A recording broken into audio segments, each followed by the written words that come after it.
Ṣẹ̀kẹ̀rẹ̀ lọ bá jó, ṣẹ̀kẹ̀rẹ̀ lọ bá jó, olúwa mi ò dìde ojú The Ashen Forge.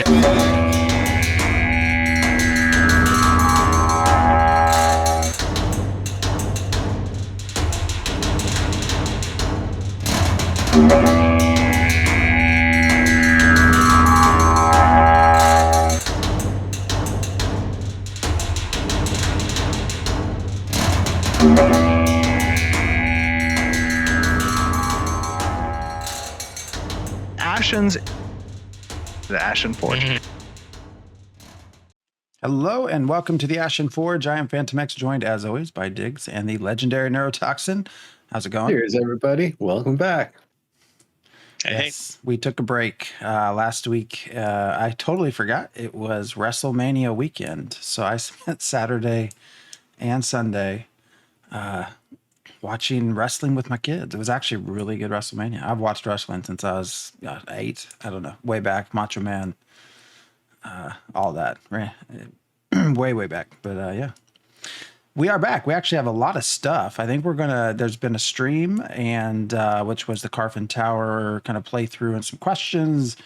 We also had a community sort of Q&A, which is I think where we'll start and kind of go backwards. But how y'all doing? So you two been doing okay? Anything fun? Anything new? Still playing Destiny 2? Yep, still playing that. I think there's still a little bit more of that Wagadu test going on, so I might check that out a little bit more. Oh, yeah. Other than that, see if I got in. check your email. I think it from you get an automatic 5-6 days ago. Yeah, you get an automatic invite probably. Other than that, no, just same old, keeping on.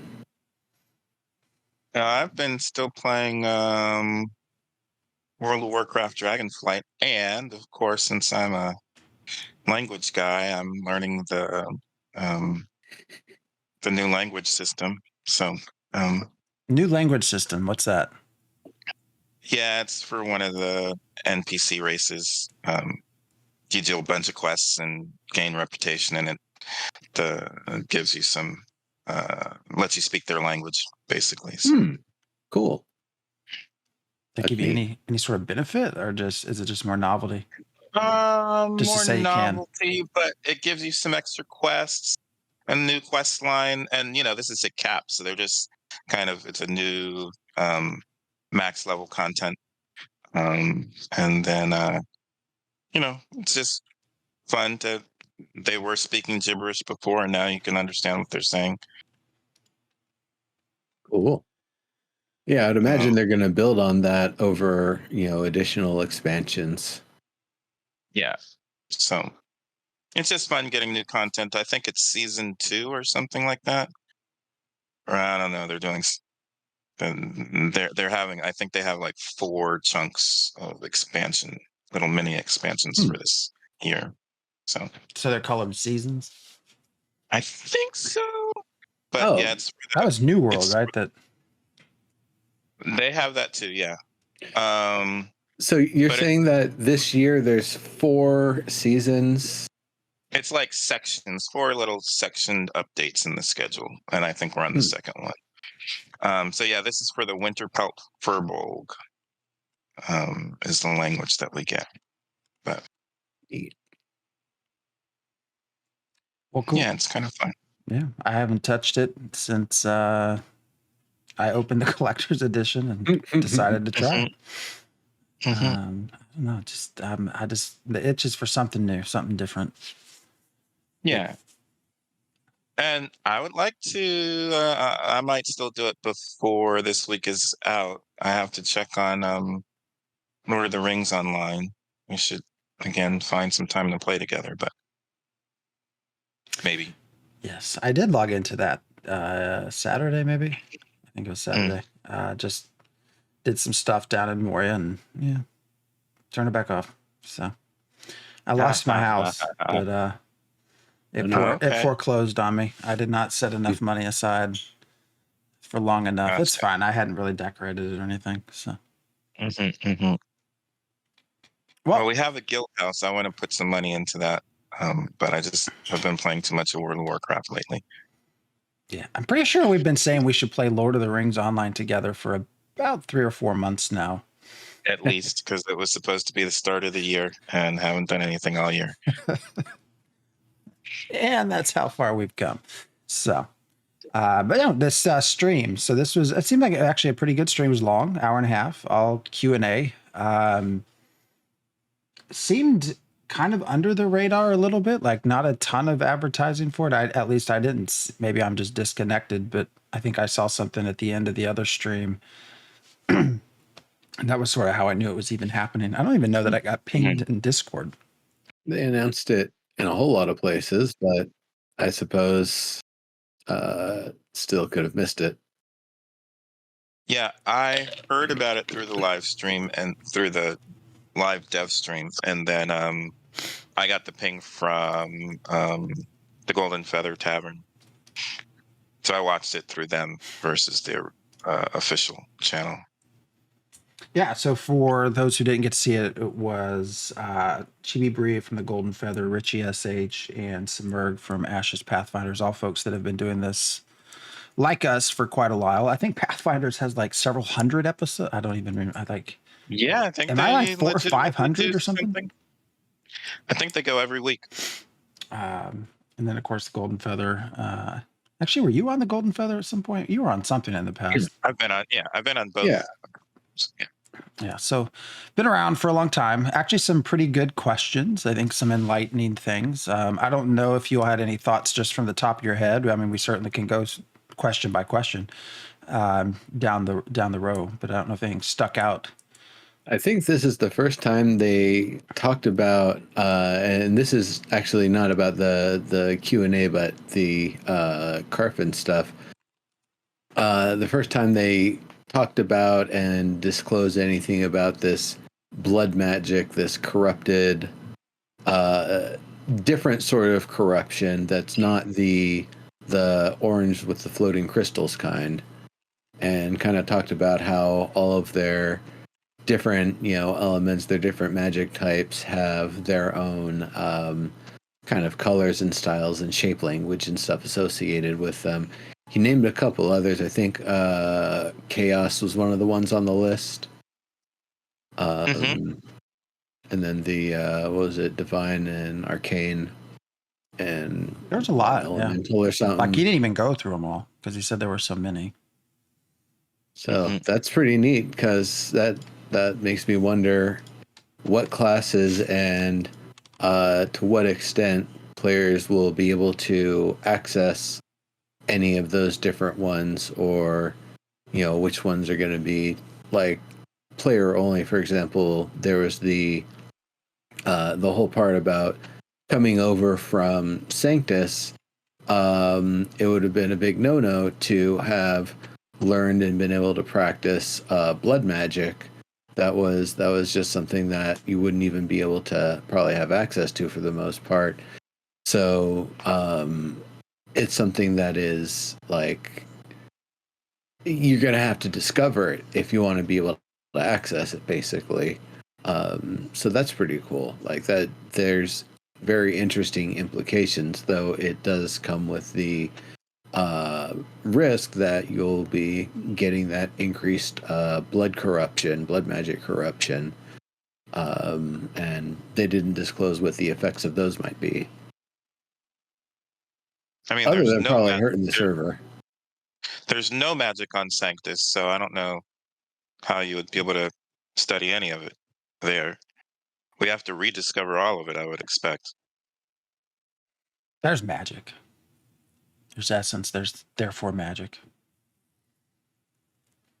We can't access any active skills associated with it. Are suddenly very important. So, in what way? I know what you're going to say. Well, they don't have magic, but well, the that was part of the little story bit that we heard, was that the Tolnar might kind of see the people who are coming back from Sanctus as like the villains, that, you know, you're the ones who are responsible for all of this. He referred to it as the older and the younger Tolnar, and I'm not sure if he means by that the ones that kind of coalesce into, you know, their organized communities and, you know, forms or whatever, longer in the past than the ones that kind of emerged later. Mm-hmm. I would imagine that's what he's talking about there. So that's kind of an interesting sort of thing, that they're giving just a little bit of the potential inklings of Tolnar culture, that they are not immediately trusting of the returning Sanctus Varens, because that might be involved with having made problems and such occur. So that's kind of neat. I mean, that of course doesn't mean the players have to play into those narratives as they played the game, but, you know, those might be some of the biases that the NPCs initially carry. Yeah, I mean, they were left there. They're the ones who didn't get to leave and had to deal with whatever corruption was left, making life for themselves in the Underrealm. So there might be some resentment there. Um, so there's the thing about not just the blood magic causing changes, but any of these different rivers that run through the various planes of rivers of essence that run through the various planes um, can have an effect. And we're wondering if that's going to have a visual effect on players. Someone in the chat was wondering if that's going to be responsible for the Pyre getting the branchlers. But even that's going to be again, it's not something that they had on. Well, it can't be, because they're on Sanctus when that happens. And there's no magic there. So Yeah, I didn't get a ton out of that answer to the question. It sounded a lot like what we've kind of heard before, as far as the planes, and the higher the closer you are, the higher the plane, and it didn't seem to answer very well. Whether there will be other areas we get to visit, other planes, like that was not a very well. I think the answer to that's probably no to start with. He did mention several times expansion. So maybe later. I noticed that a lot of these questions, I think there were kind of multiple questions mixed into one, probably just because everyone's excited to get him to answer things. But that unfortunately led to the opportunity to not answer some things. So yeah, and it was interesting because he went through all these details about the planes and the essence and all that stuff, and I was like, but are we going to see that? Like, we aren't going to be going to these other planes. So I'm hoping that it has some visual effect as we're using the various types of magic. So we'll see. It's one of those things where I kind of think about like a the 4-dimensional being interacting with the 3-dimensional being, and the 3-dimensional being simply not being able to perceive that 4th-dimensional being, except for but a point of their existence, relative to the 3-dimensional being. So I would imagine it would be more along those lines. And if we were going to see it to any further extent than that, it would probably be some psychedelic cosmic journey sequence or something in a cutscene, maybe. I mean, what happens if you start eating some of those mushrooms from the Underrealm? Maybe you'll be transported to another dimension. not so sure. That's a goal of development right now. Let's adequately simulate tripping balls. I just want to find the ones that make my character grow giant, so I can step on things and smash them. Mm-hmm. I do think, this is a couple of times they've mentioned the more you use a certain essence or type of a magic, the more you sort of pull towards that. I assume that's going to be the layout of their concept of skill trees, or how you at World of Warcraft you specialize into fire, arcane, ice, something. I assume that's where that's going as well. You're going to specialize into something, and you choose to be an arcane mage, and therefore you are more in tune with arcane, and that's sort of the lore or the description of why you're able to cast certain spells and maybe other people in your guild or friends can't, because they've attuned themselves to some other form of magic more so than you have. Yeah, there's also a twisted path that you can go down with regard to religions, I think, and probably some form of casting. I'm really still wondering if that's going to visually affect our characters as well, which could be interesting. But No, back to the blood magic. I wish he did talk a little bit more about that, because I agree that just sounds fun to do. But I mean, it definitely sounded as though we will, through storytelling, get to use blood magic in some way. I guess my follow up question would have been, okay, well, is that a permanent thing? Like, can we actually somehow permanently alter a spell or how we cast or do things because of dabbling in blood magic, or is it just a one time quest where you're given some sort of skill that you have to go hunt something and, I don't know, use blood magic to close a gate or something, and then it goes poof and you no longer have it. The persistence would be fun if that was at all possible. yeah, and I guess my fear about all of this is that in Western culture versus African culture, um, dealing with the undead and blood magic is negative and demonic, and that is kind of the evil path, versus in African culture it's not necessarily um, evil. Dealing with the undead is not evil. um, and so I'm hoping that it's not inherent that using blood magic, or um, I think it's got to be in some sense, because it seems to be that the ancients' undoing is seeking immortality. Um, but I'm hoping there's also a good path for blood magic, and there's also a good path for necromancy and dealing with skeletons and things like that.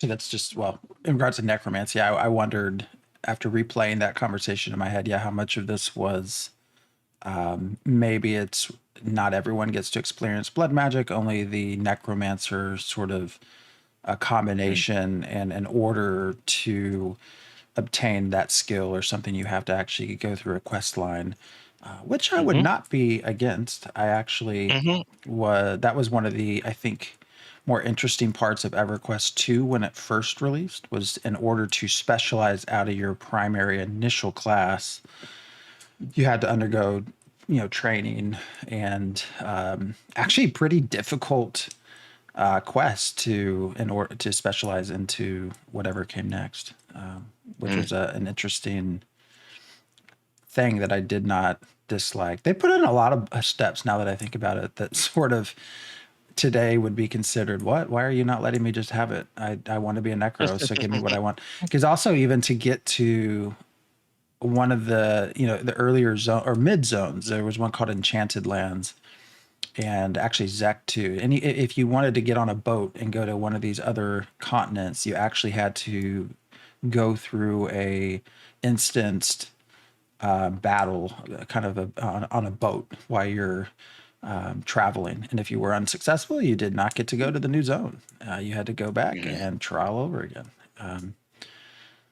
Which was interesting. So, Yeah. Oh, there you go. The Carphin story was an attempt to use blood magic for good. It just turned out poorly. I mean, that's usually the way that goes. I'm sure the ancients would say the same thing. The other question that raises for me is from the Alan Empire. Like basically it sounded like the humans went to the elves to learn magic. The elves said, "Sure, we'll teach you magic." And then my question is, who was the ones who knew about blood magic or discovered it or were trying to invent it? Because this makes me wonder if the elves like knew how to do it but didn't want to do it, and humans maybe wanted to do it but didn't know how to do it, and so good intentions but poor design caused bad things to happen. I don't know. There's all those murals on the wall, so you might be able to scry and interpret the whole story from that when you get to discover the place. Which I also hope they don't have a high respawn rate for the enemies in there, so that way you can actually take the time to look through all that cool art, which is, that's a lot to see that they've got. Basically, it almost implies to me that they've got the story for the place kind of written a bit, and some of the backstory and the lore before they start getting the art team engaged with like the things, the shapes, the murals, the paintings, the tapestries, and all that sort of stuff. Things that are going to depict, the events that occurred, kind of tell the story of it. If that's even something they're planning to do everywhere, maybe Carphin is just unique in that way, and we're not going to see that sort of stuff everywhere. I'd kind of like to, because I think that's really cool, but that's a hell of a lot of work, and to go from all of that old lore and everything to hand it to the art team and have them depict it all, like that's a lot. That's, if they're putting that much work in for every major like regional node sort of thing like this, everything of this scale around the game world, yeah, no wonder it's going to take a few years to get it done at this point. That's a lot of work, that's a lot of detail, and they've got a big team and it's growing, but it's still a hell of a lot of work. Mm-hmm. Well, he was asked, what is the biggest obstacle to overcome before Alpha 2? And the answer was content. Mm-hmm. So, surprisingly. Homeboy is thirding that down there in the chat. Yeah. Lots of content. Surprisingly, the answer was not, we're still systems issues, tools, obviously not staff, because they've well over 100 now, but it's content, which is interesting when you think of Alpha 2, the alpha states. I guess in my non-game dev mind, I tend to associate content with beta, sort of, alpha more with the technical side. But he made a good point. I think he said, well, we really can't even understand the player data very well if we don't have more content for them to actually play through and give us feedback on, which I guess makes sense. Mm-hmm. Yeah, and that's definitely something that I'm excited to see how all that shapes and changes and such, because the way I remember them describing it in the past was that all the stuff we'd see in Alpha 1 isn't stuff we're going to see, like those lore stories and narratives.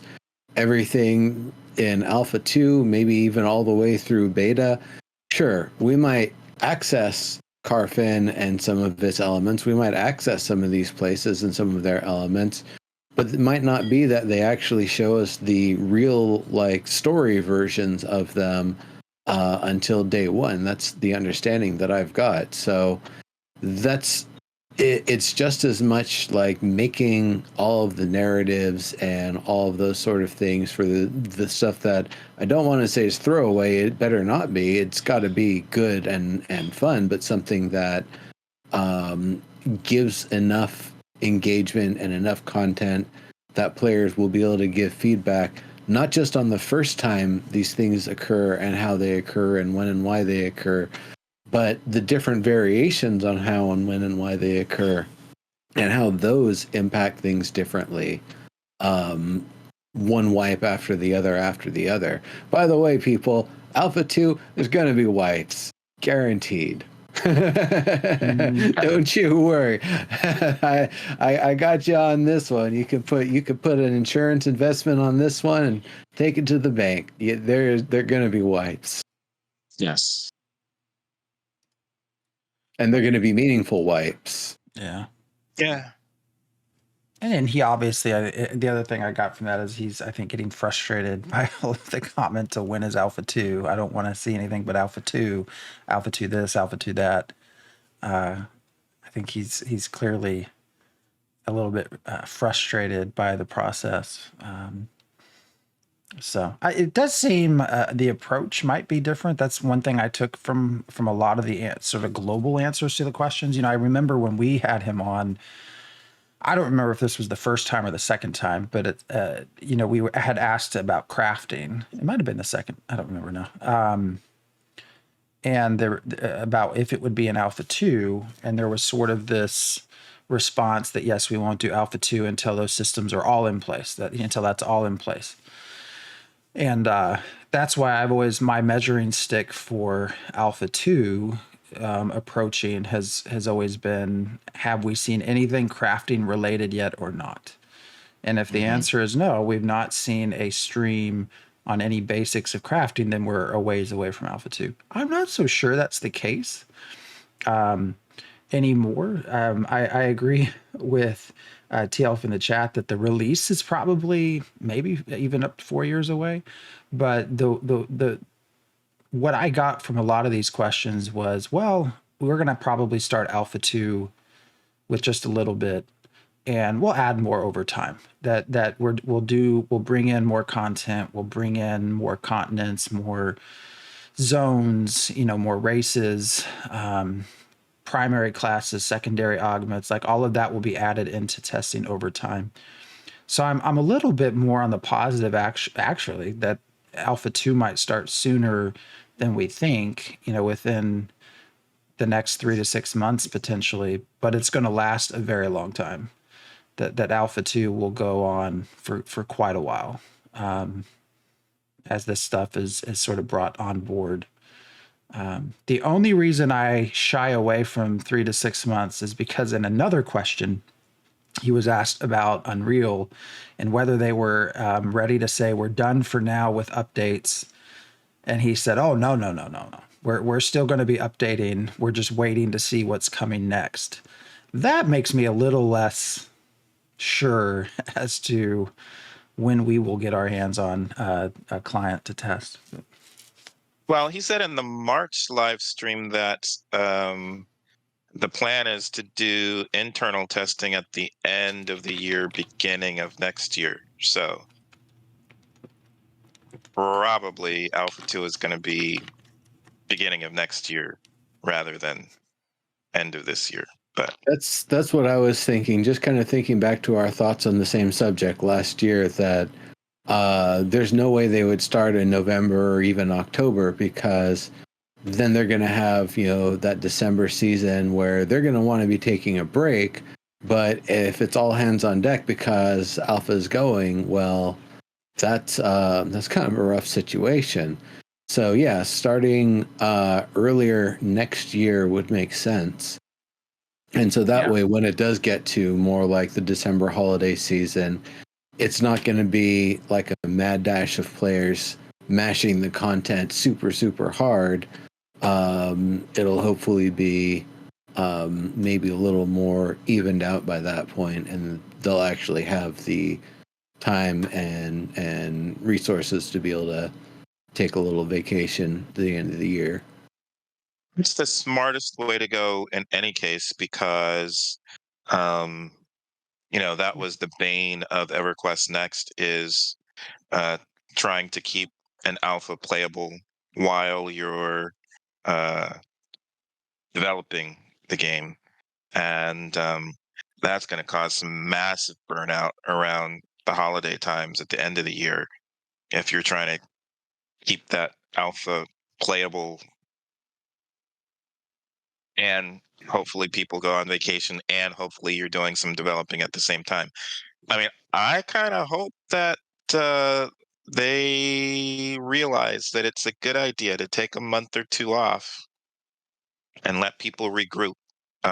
If you need to, I'd rather have that happen than you know, have all kinds of other shenanigans happen because you're so determined to keep the alpha playable.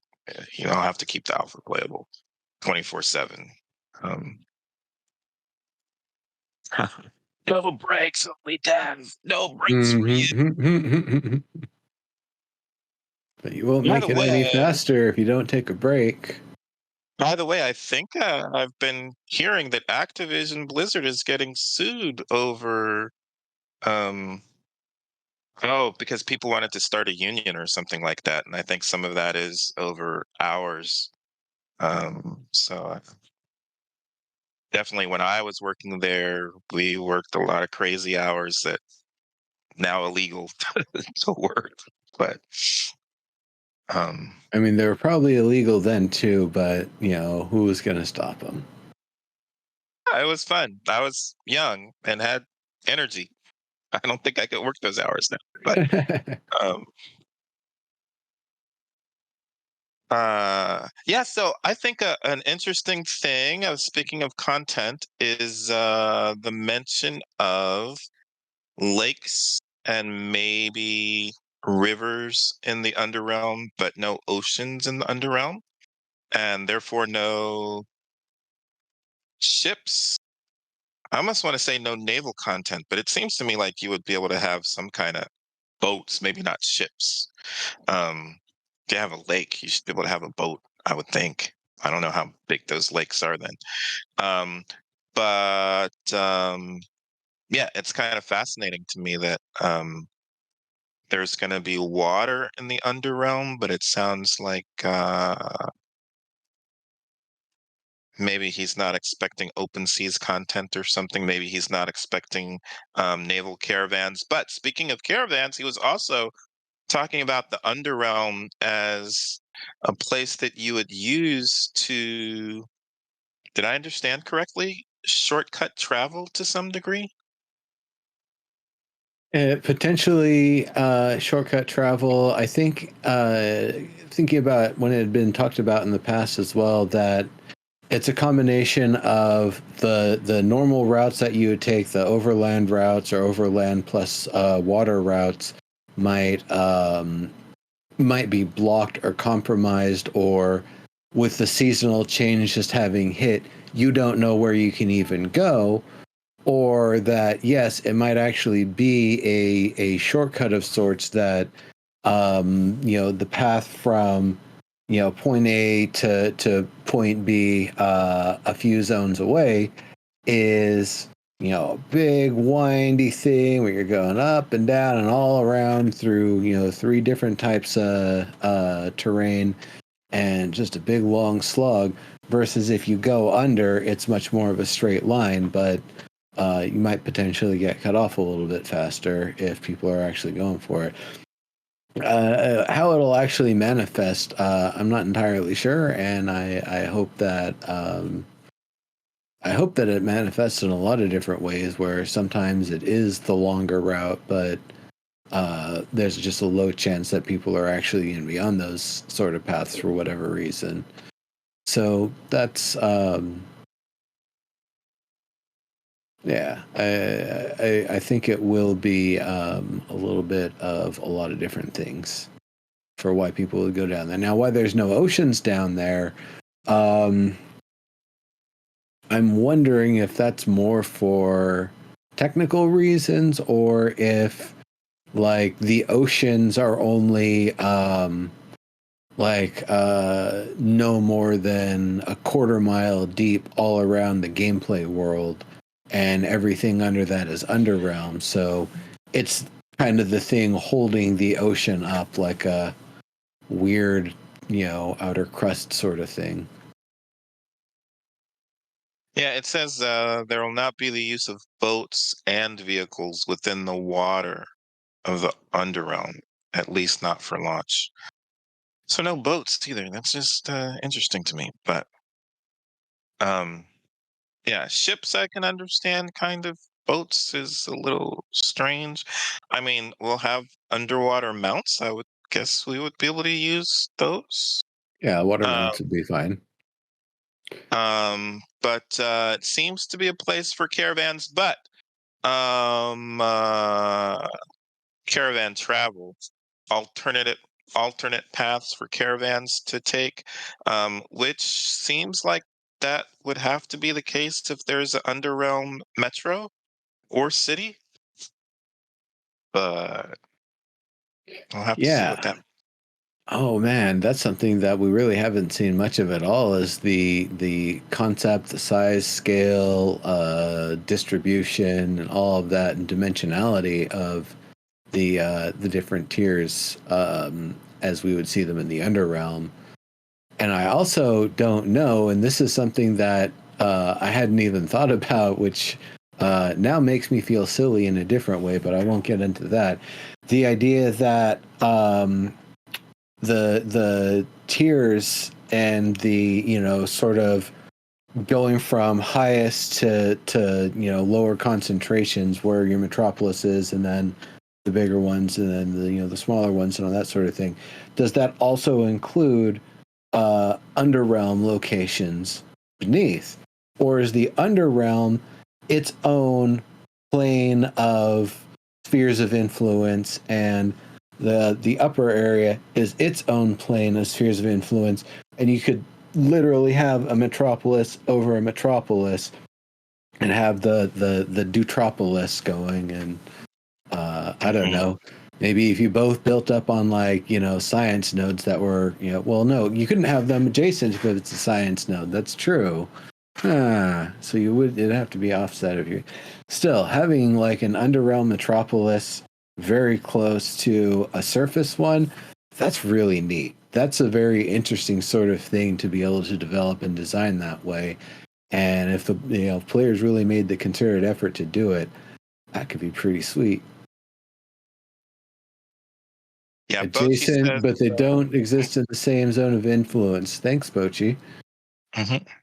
Um, that, huh. So you could. That's sweet. I like that.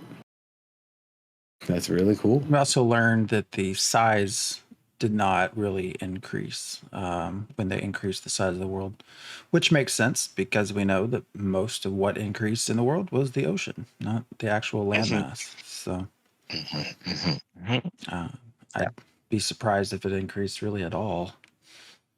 Yeah. Gosh, I wonder, if the ocean is basically intended to be like expansion after expansion after expansion, like if that's what it's going to be, and how that would play out.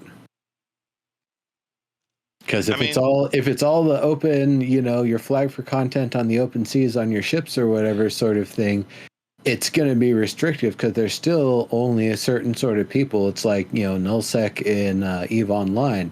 It takes a certain sort of person to be crazy enough to do that sort of thing. And, if there's going to be competition out there, the stakes are much higher, it seems. No, they'd Yeah, have. Sorry. Go ahead. I was Go saying ahead, if they rise a new continent in the middle of the ocean for an expansion later, they have to create some sort of boat travel that just you wait on the dock and it moves you there. Like I can't imagine they're going to make you get a boat and go sail through the pirate waters to be able to go explore new content. They will have to introduce some sort of not necessarily fast travel. Maybe they make you wait 15 minutes on the boat, but something. No, I would hope that they're going to be adding new land areas for a sixth metro and associated nodes when they do that. But yeah, I mean, we're discovering or rediscovering Vera, so there could be lost locations that we don't remember and have to rediscover over time. So there's room to find more about the world in a variety of different ways, even if they don't want expansions to be other planes of existence. But speaking of expansions,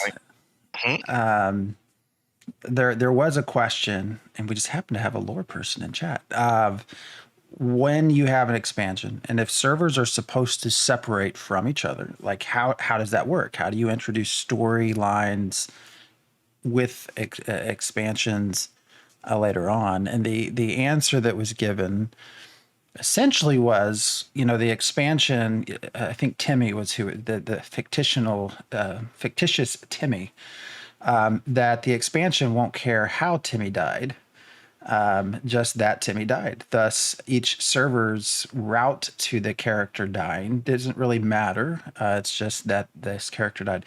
But that makes me start to question how, because the way that sounds, right, is that we will have different paths, but our endpoints essentially kind of come to the same place over time, which I'm not super excited about if that's the point. Like, yes, the servers will be different in how they get to a point, but not necessarily the endpoint.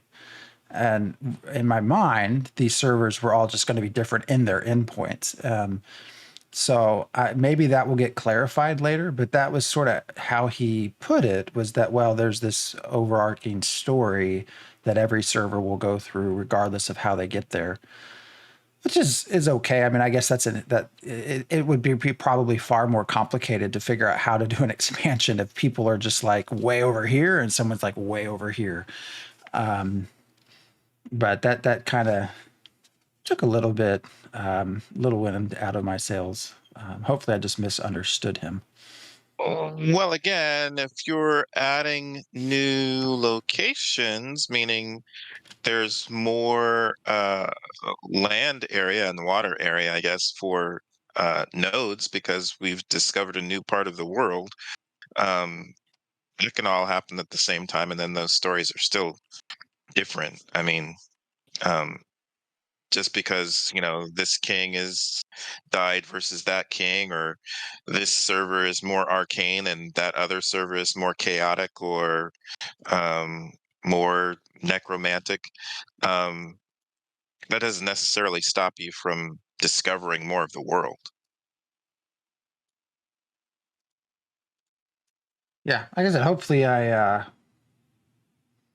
misunderstood what he was trying to say, and he was just using an example, because then it's almost like a fictitious choice, like, well, you went this way instead of that way, but it really didn't ultimately matter. Although the journey matters, I guess. I'm hoping to make it significantly look different and feel different. Yeah, I'm hoping that there's enough like differentiation and variance based on all of the other factors and inputs going on with these events, that even if the final part of it appears the same way on two different servers, all the other things that influence and built up to that point and are still active as a result are going to be different. So even if they resolve it the same way on both of those servers, the outcomes are still going to be dynamically different. That's the sort of thing that I'm kind of hoping to see here with it. That there's going to be enough like actions and things in play, and how the server developed, who's in not only in power but been in power, where are the areas where the land's been more depleted and less depleted, and where the corruption's been able to manifest in different things. And so it might be the same, seemingly the same, but completely different, and have completely different things to where it leads. I'm hoping that there's enough different directions and stuff that things can go and resolve, that it isn't just a you get outcome A or outcome B, and there's 12 different outcomes that you're going to get outcome A or B from, and that's just how the server resolves, or how it gets to a certain point before an expansion. I'm hoping that there's a lot more ways that each one, if there were 12 of them, for example, that they could all resolve in dynamically different ways, and they create completely different consequences for how you go into the next set of things. Or also the ones that, you done screwed up too many times, the place is too corrupt. It's going to be a battle for it all against other servers to see whose stuff stays and whose stuff gets merged. I'm still really excited to see those, because those are going to be like, it's like going to be a consolidation of all of the brutes that are just butting heads. It's like, oh yeah, corruption, yeah, blood magic, yeah, ha, ha, PvP. And, it's going to almost be like watching like a bracketed tournament sort of thing, watching all the different servers kind of coalesce together and see, which ones have more influence in the other ones, until you've just got that one last big ugly PvP server. Now, I don't think it's going to resolve like that whatsoever, but I do know, I don't know. I do have a good feeling that we're going to see some really gnarly stuff happen to some of these servers, possibly in short order. Maybe we go back to this concept of the flow of, not energy, essence, that when a server merges, Steven does reference, different universes or different levels. Maybe Diggs is on a server and I'm on a different server, and we are in the Lord in two parallel spots that don't interact. But due to something, our server has to merge, and thus our essence merges. And we have this crash of two worlds. That would be a lot of fun to play with.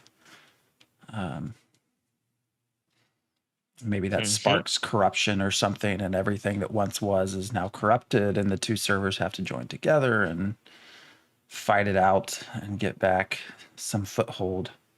It's a lot to do there. Our lore master says server merges are an interesting challenge. Yep. It is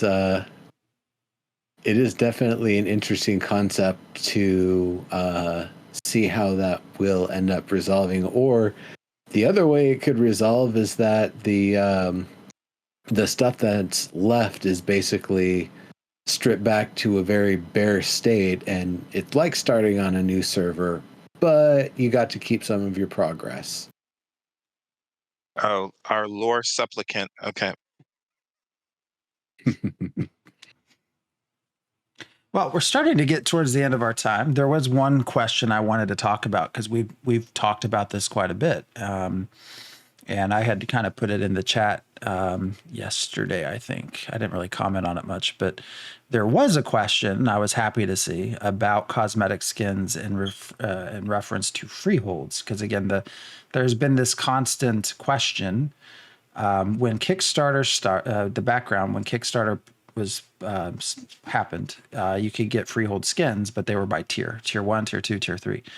And fast forward to the current state of the shop, and of course every release has a freehold skin, but it never at this point references whether it's a tier 1, a tier 2, tier 3. So the question becoming, are people buying things that they might not get to use because they don't have the time to get a tier 3 something or other?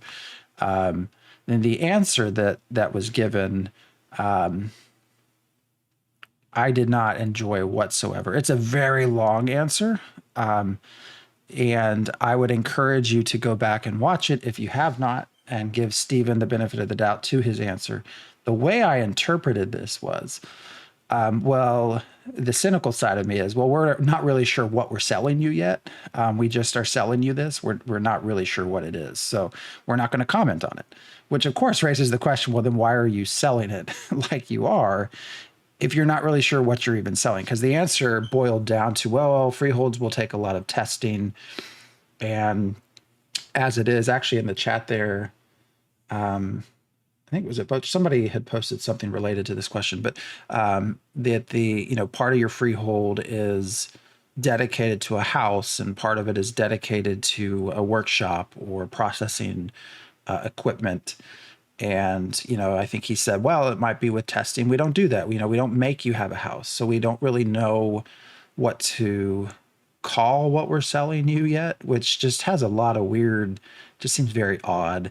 Because then the other part that he did answer was, well, some of the skins are for the house and some of the skins are for these workstations. It's like, okay, well, I can't even remember ever seeing anything that I've purchased that specifies that either. Like, am I just supposed to magically know that, oh, this is for a blacksmith shop? Not the house.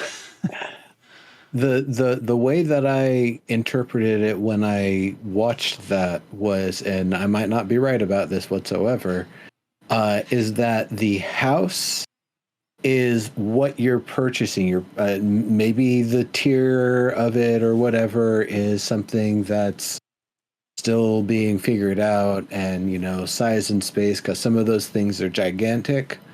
But you get the freehold, you put the house down, and then any other stations you put down, you can use the default skin, maybe the regional skin, or the skin that matches your freehold. Or maybe it forces it to use the skin that matches your freehold. So if you've got an Eye of Sauron for a home, and that's what you decide you want to live in and warehouse your stuff at, great. So then all the structures you build outside are going to be all these like weird dark obelisk-y things with like glowy nasty looking stuff and look all like cool and creepy and Halloweenish. So that could be the way it goes down, and I'd like to get a little more clarification. He did. He did. Yeah. So well, to finish my thought here. So then the other question comes, okay, now I'm a little bit more confused. Like, can I have a house skin and a workshop skin? Like, can I have both? Can they be, can I have Mount Doom and Harry Potter on the same freehold? Like, is that possible? I think the bigger question is, how many houses can you have on your freehold? Because I think you can have, for sure, I'm sure you can have a house and a workshop. And then how many? I think there's multiple workshops you can have. I don't know if you can have two houses, though. But yes. Yeah, I don't think there would be two houses, no. He did say, I think he's also tired of this question because he also commented on how they don't advertise these. Like, well, no, you do. Twitter, you do on Twitter all the time. Twitter, Instagram, Facebook, like we don't. Yeah, he said they don't spend marketing dollars, which to me is they are marketing. Yeah, they aren't buying ad space to try to sell them. No. But in the spaces that they do have control over, they definitely, get the word out.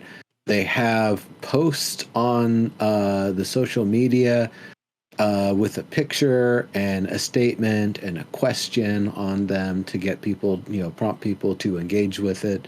So you're right. And that was my thought too. They might not be spending money buying ad space for these, but they're definitely paying a team to engage in the activity of marketing to promote the sale of sellable products. Plus and going back, plus the pressure of FOMO. That's exactly what I was about to say.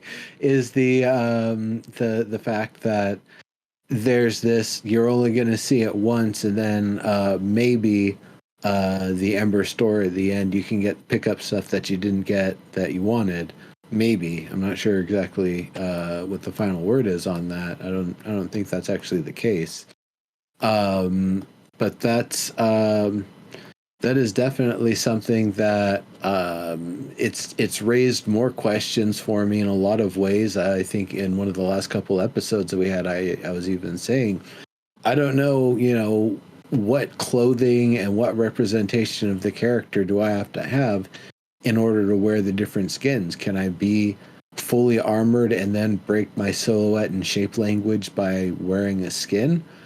Or will that skin pop off when fighting starts, and then, like like He-Man or the Hulk or something, just like rip off my clothes for a moment, and I'm in combat mode, and then once that's all done and I'm back out of combat, my clothes fade back in and reappear on me or something. That's the part that how are they going to manage that? What's that going to be like? Same with the mounts. Can I put a land mount skin on a water mount? Can I put a scorpion skin on a horse? What are all of the terms and limitations? If a Snorse can go uphill 60 degrees and nothing else can do that, what if I put a horse skin on a Snorse and then my horse is going uphill? More details, please. That is, it has been a point of frustration that we've kind of expressed for a little while now, and it is something we would like to get more clarification on. My takeaway was that it sounds like we need workstation versus house added to the shop, so we know which skins are house and which skins are workshop. Yeah, I mean that I never even contemplated that was the case. Like, so now it's like, okay, now I have to go back. Not that I've spent a lot of money on these There's things. no way you could contemplate it. There was no hint That's that we true. should. It was never announced. Well, now I'm even kind of disappointed. Like I'm going to craft that's going to be primarily what I do. So have I now missed out on stuff? Because I thought, well, this was just going to be a house, but no, it's actually a workshop. It's got stuff inside that's going to look cool. I mean, it kind of runs both ways. They could have maybe gotten more money out of me had I known, because I might have been more interested knowing that this was, oh no, this is actually where you're going to process the crops that you grow. Would be very different than, oh, this is just another house. So, but that also raises a lot of questions came out of that conversation, because he mentioned you will only be able to have certain number of processing or workstations. Like so, okay, well, how few or how many is that? Like, what if all I do is process? What if I don't plan to be the one that goes out and harvests? I don't plan to grow crops. I plan to buy stuff from other people and process them, and then hand that off to someone who does a final product. Like, how much hand tying is going to be there if they can't process? They can only have 4 processing stations. And I guess this goes back to where he said they just have to do a lot of testing to find out what works and what doesn't. Because even then, they said there's limited licenses. Maybe you have 6 crafting or 6 processing stations, but you can only have 1 tier 3 actual machine or whatever it might be, because you're not allowed to have more than 1 or 2 of those licenses from the node. But there's just a lot more questions now than I had, because farming, which was primarily what I was interested. Well, there's a lot that I'm interested in doing. I'm sure I could pivot, but all of a sudden now, if you're required to have a house or required to have these things, like, okay, the space for actually growing stuff out in the yard starts to shrink quite a bit. And what kind of implications are on that, which is still weird that it's kind of weird that it's considered a processing and not harvesting. Because I guess my processing stations would just be the storage closet for the tools that you go out with. I don't know, but I'm going on a tangent here. So we love it when you go on tangents. That's good. If Neuro can do it, you can do it. Yeah. Wow. And there was one other thing actually with regards to harvesting, which Chibi Bree brought up, which was the things people we can hire. And he did speak a little bit about that. And it seems to very much mirror the mercenaries. Well, I mean, he actually spoke more about the mercenaries than he did farmhands. So that seems to be the model, that there's a base that you can hire. You can hire better, but it will cost you more money. I'm sure that will be somehow tied into the tier level of your freehold as well. But he did say that it's pretty complex, so that will be interesting to see. That's one of those that I'd love to have a phone app that I could be sitting at work checking on my farmhands and what they're doing. But yeah, how permanent they might be. Which really starts to remind me of BDO, right? You hire people in that game and they process and do everything for you, and that sort of becomes your big. Yeah, I think the people in the forums don't want it to be like BDO. They want to be more hands-on. But we get to do both. That was one of the neat things that I found with BDO is that you can hire NPCs to do a lot of it, but you can also just go create a kitchen and go sit in there and craft stuff. I mean, it's not one or the other. It's your most effective when you're doing both. Well, it's a little after 9, so gosh, we probably only got through like half of this, maybe half of this, and so we have plenty to talk about for next week. So yep. All right. Well, everyone, thank you for joining us. We hope you have a good week. I promise you, I don't think there's anything that will make me miss next week. I'm usually the one that's at fault for this, so there is certainly no WrestleMania. So. Okay. Happy Easter, everyone, if we didn't say that. Yes. Yeah. Also, Passover. Also going on. Also good stuff. Happy Passover. Happy holidays. Happy holidays. Yeah. I'm sure there's other ones going on. Go paint some eggs. All right. Everyone have a good rest of your day, and we'll see you in a week. As always, join us in Discord too.